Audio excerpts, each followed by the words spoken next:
Before I dig in a little bit more, why I'm doing this, I talked a little bit about it, but I've built 3 companies.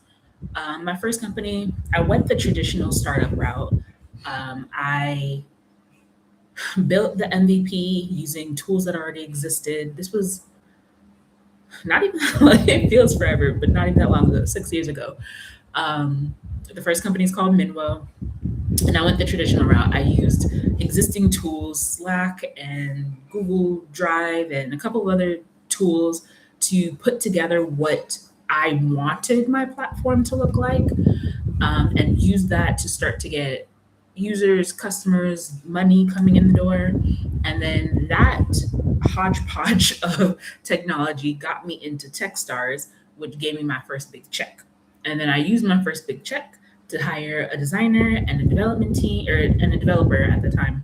It was one designer, one developer, in order to start building the real version of the platform that I had like been faking and putting together.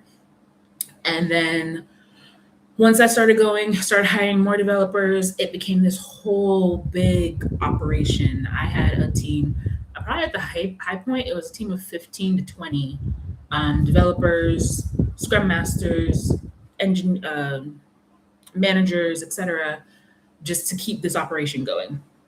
Now, I've scaled that company way back. I don't know if you've seen the economy lately, but things just haven't been going the way that I wanted them to go in that version. Shut it down in that version, and then decided to rebuild the platform completely from scratch using Lovable.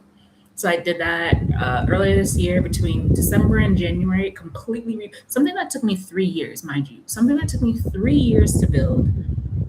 Everyone's code, everyone's execution, blood, sweat, and tears that went into it. It was just mind blowing to me that it took me about, honestly, like 20 development days to rebuild it using AI.